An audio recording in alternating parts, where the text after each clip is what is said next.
Halo teman-teman, kita berjumpa lagi di channel Team Flash. Pada episode kali ini saya akan lakukan test run untuk kit Lord Spirit. Ini merupakan kit terbaru dari Mini 4-Wheel Drive Laser Series. Nah, untuk sirkuitnya seperti ini, seperti yang sudah saya lakukan test run di video sebelumnya untuk Tri-Dager ZMC Carbon Tamiya versus KW ya. Kalian udah lihat videonya. Dan untuk saat ini kita akan lakukan test run di lintasan dengan double bounce yang sama. Dan ini tidak tahu akan jadi rintangan tersendiri atau tidak, kita akan cari tahu sesaat lagi. Baiklah, seperti yang udah kalian lihat di video sebelumnya, untuk unboxing dan juga review untuk Lord Spirit ini kit unik banget ya, dikarenakan ada bagian tanduk di depannya. Tanduk ini merupakan stabilizer dan juga merupakan bagian dari manga story-nya kalau saya bilang. Jadi kalau di manganya sih ini bisa ngeluarin semacam cahaya gitu ya, seperti laser ya. Itu sebabnya untuk serinya disebut dengan Laser Series. Jadi kalau di artwork-nya sih ini bisa ngeluarin cahaya dan dia membentuk semacam trail light gitu kalau mobilnya ngebut di track. Nah, pada episode kali ini kita lakukan test run dengan beberapa batasan ataupun syarat ya. Untuk kitnya tidak saya apa-apain, jadi murni kotakan dan apa adanya dari settingan dari boxnya. Artinya untuk gearnya kita tetap gunakan 4,2:1. Lalu untuk wheelset dan juga tire setnya bawaan juga dari boxnya, yaitu large diameter dengan wheels yang cukup unik dari Lord Spirit ini. Dan untuk stabilizer depan, roller dan juga roller tebal belakang akan saya pasangkan sesuai dengan apa yang saya rakit di video sebelumnya guys.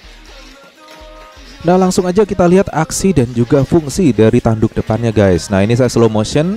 Kalian bisa lihat ya secara jelas bahwa fungsi dari tanduk depannya ini adalah sebagai stabilizer. Nah, kalian bisa lihat nanti di super slow motionnya juga di akhir video. Dia waktu miring itu ketahan, dan dia saat nyaris terbalik atau miring, dia akan kembali lagi ke track guys. Jadi mobil ini super stabil.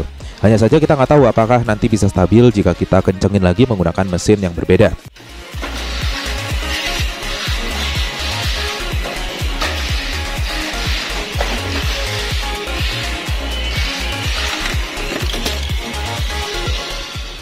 Overall lancar banget mobil di lintasan. Kita akan tangkap terlebih dahulu ya, dan tidak ada kendala di sini, semuanya terpasang dengan baik, tidak ada yang longgar dan masih seperti sedia kalanya. Oke, sekarang akan kita buka terlebih dahulu untuk baterai dan juga mesin ya. Kita akan lihat di sini ini menggunakan mesin SMC bawaan dan belum saya break in sama sekali, jadi murni masih bawaan dari boxnya. Kita akan buka sekarang motor case saya dan kita akan ambil rev tune berikut ini. Ini rev tune 1 dan sudah cukup lama dan sering kali saya gunakan untuk test run STB juga, seperti yang kalian lihat di video yang ada di channel saya.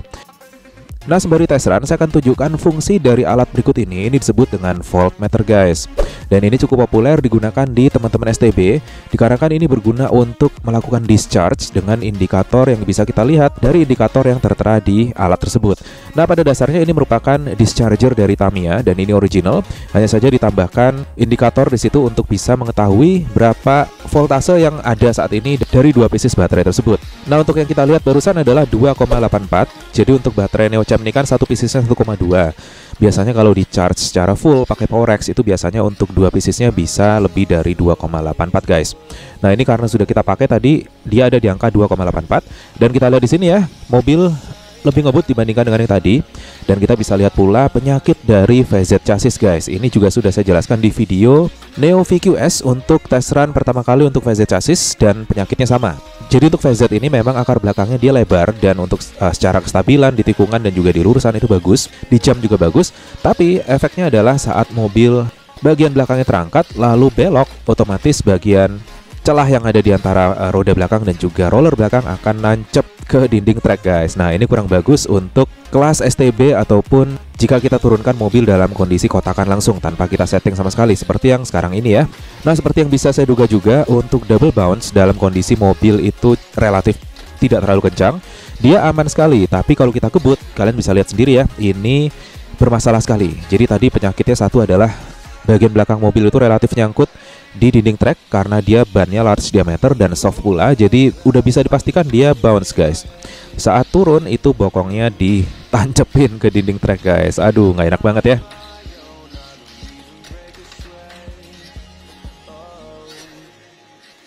Nah, kita lihat juga di sini mobil kelontang berkali-kali, tapi terbukti ya untuk kit Tamiya original ini durability-nya bagus banget. Jadi dengan kondisi apa adanya seperti ini, kalian pakai dan juga menggunakan baterai full, dia course out berkali-kali pun dia tidak ada yang patah sama sekali. Baiklah, sekarang saatnya kita gunakan discharger tadi, dan kita akan lihat bagaimana efeknya jika kita perlahan kurangi voltasenya. Jadi kegunaan dari discharger digital ini adalah untuk mengetahui voltase yang pas. Jadi kita baca dari indikatornya ya, untuk voltase yang pas dengan mesin dan juga spek yang sedang terpasang saat ini. Jadi untuk mobil Finish 3 Lab itu di voltase berapa?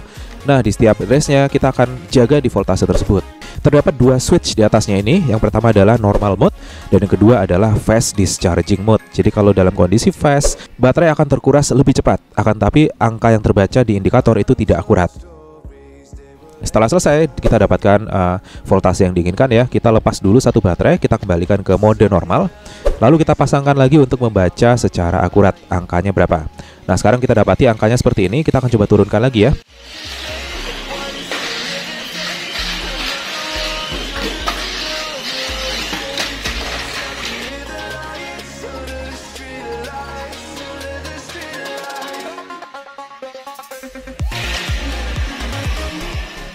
Nah, kita bisa lihat di sini mobil relatif aman lewat di double bounce, akan tapi sesekali dia course out, guys.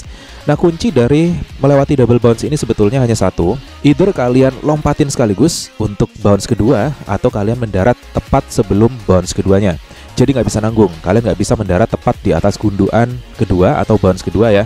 Karena bisa dijamin 100% mobil akan course out. Nah, dikarenakan kita menggunakan rev tune, dia RPM-nya lebih tinggi dibandingkan torque tune dan juga atomic, maka untuk lintasan tengah itu mobil relatif lebih ngebut jika dibandingkan dengan lintasan dalam. Itu sebabnya pada saat lewat lane A tadi mobil relatif lebih aman lewat double bounce-nya karena nggak terlalu nendang dia saat lompat ya. Oke, mobil masih bermasalah. Saya akan coba turunkan lagi voltasenya menggunakan discharger berikut ini.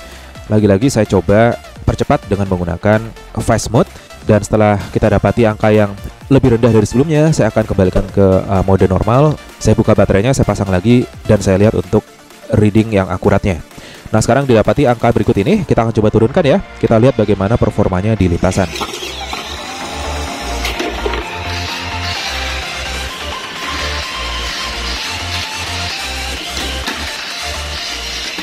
Kalau kita lihat untuk bounce-nya cukup aman di B tadi ya, karena B-nya tadi relatif lebih ngeri. Jadi otomatis untuk yang C ataupun yang A harusnya lebih aman, guys. Nah, kita bisa lihat di sini ya, anteng banget lewat bounce-nya. Jadi kurang lebih ini sebetulnya sudah mendekati apa yang kita ingin harapkan. Jadi kalau bisa lap terakhir mobil finish. Dan kita lihat rupanya pas mendarat mobil course out, guys. Jadi ini dia memang kalau di Mini 4WD itu ya kayak gini, kita ketemu solusi di satu rintangan, muncul penyakit di rintangan berikutnya. Jadi memang seperti itu keasikan dari nyeting ya. Kita coba turunkan lagi di sini. Untuk bounce-nya aman pertama. Kita lewat untuk masuk ke lap kedua. Kita lihat apakah cukup aman. Kalau bounce-nya aman, biasanya mendaratnya nggak aman. Oke, mendaratnya aman. Kita lihat di bounce-nya aman, bagus banget. Pas banget mendaratnya. Nah, tinggal satu lap lagi nih. Apakah bisa finish atau enggak? Kita akan lihat. Pindah jalur aman. Turun, keluar lagi dia, guys. Jadi betul ya, ketemu di double bounce, tapi masalah dan penyakit di turunannya. Oke, tapi ada satu hal lagi yang penting untuk diperhatikan. Untuk menggunakan discharger ini jangan kebablasan. Kalau kebablasan seperti berikut ini, kita ada di 2,3. Ini artinya untuk satu baterainya tidak lebih dari 1,15 volt ya, kurang lebih ya. Ini akan nggak kuat. Untuk baterainya udah terkuras. Dengan kata lain dia tenaganya sudah nggak ada. Dan alhasil mobil jadi lemas, guys, kayak yang kelihatan di layar ini ya. Jadi hati-hati jangan kebablasan. Kalian harus tahu batas bawah untuk baterai yang kalian gunakan di race. Jadi untuk discharging ini sebetulnya pilihan. Ada opsi lain tentu saja secara konvensional, yaitu dengan menyeting mobil kita dengan cara yang bermacam-macam. Yaitu pertama adalah kita turunkan untuk mesinnya. Di sini saya akan coba gunakan Atomic Tune 2, dan dengan baterai full seperti yang kalian lihat ya, voltasenya seperti awal tadi. Kita akan coba turunkan dengan kondisi baterai full dan menggunakan Atomic Tune 2. Jadi banyak hal yang bisa kita lakukan untuk bisa mencapai finish 3 lap. Di antaranya tadi menggunakan discharger kalau kalian punya mesin yang terbatas mungkin ya, atau opsi gear yang tidak terlalu banyak pilihannya. Kedua, dengan melakukan settingan seperti pada umumnya. Ganti gear ke rasio yang lebih kecil. Lalu untuk baterainya bisa kita ganti dengan tipe baterai lain yang tidak terlalu nendang, atau kita bisa gunakan tipe mesin yang tidak terlalu tinggi RPM-nya. Nah, kalau kalian lihat di sini Atomic Tune 2 rupanya pas. Dia mendarat di bounce-nya itu pas sebelum gunduan kedua. Kita bisa lihat ini sudah memasuki lap kedua. Apakah bisa aman dan finish di lap ketiga? Kita akan lihat.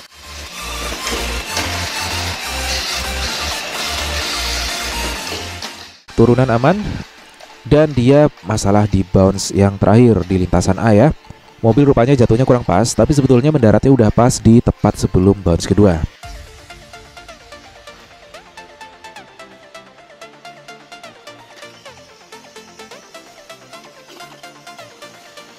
Kita akan coba turunkan lagi. Kita lihat di sini. Saya langsung turunkan di lane B. Kita akan lihat ya apakah mobil bisa 3 lap atau enggak.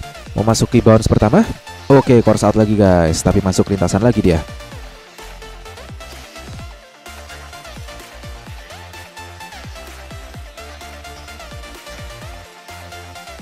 Kita lihat mobil berjalan lagi.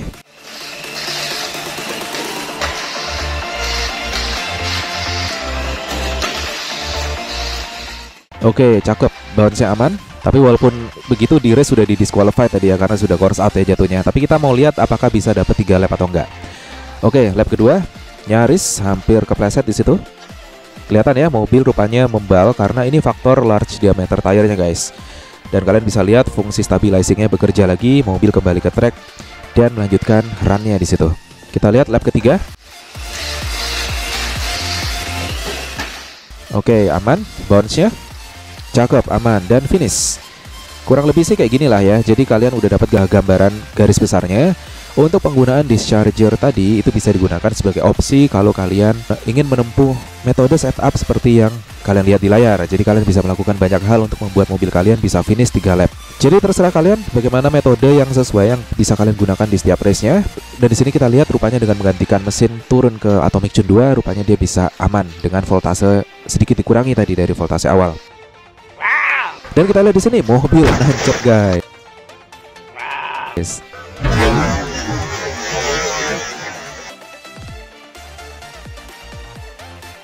Nah, rupanya ada penyakit lain nih yang timbul. Setelah beberapa kali run di lintasan, kita bisa lihat velgnya udah mulai loss dia guys. Jadi ini indikasi juga bahwa velg yang seperti ini, large diameter ini mungkin ya cenderung lebih mudah loss. Saya nggak tahu dengan teman-teman. Tapi ini baru pertama kali first run dan beberapa kali turun tadi kalian udah lihat untuk velgnya sudah mulai loss dia guys. Nah, kira-kira itu untuk video kali ini. Dan sebelum saya lanjutkan dengan super slow motionnya, saya mengucapkan terima kasih kepada supporter dan member channel Team Flash berikut ini. Terima kasih telah memberikan sedikit setiap bulannya untuk mensupport channel ini, untuk selalu bisa menciptakan video untuk kalian semua guys. Oke, kalian bisa nikmati super slow motionnya, dan kita bisa lihat lebih dekat lagi untuk bagaimana mobil ini melewati pindah jalur dan juga jam dengan mengandalkan stabilizer yang ada di bagian depannya. Jadi kalau kalian amati di layar, kelihatan dia mobil miring ataupun sedikit berubah posisi saat lompat dan mendarat, itu kelihatan banget guys. Ya udah, kira-kira itu aja dari saya. Dan kalian jangan lupa bisa lihat juga untuk side damper versus BMAX Class di track yang sama juga menggunakan VZ chassis dan 2 MA chassis dari kelas BMAX dan juga side damper. So pastikan kalian cek video tes run tersebut, dan jangan lupa agar nggak ketinggalan, pastikan kalian subscribe, aktifkan notifikasi, dan kita akan berjumpa di video berikutnya. See you.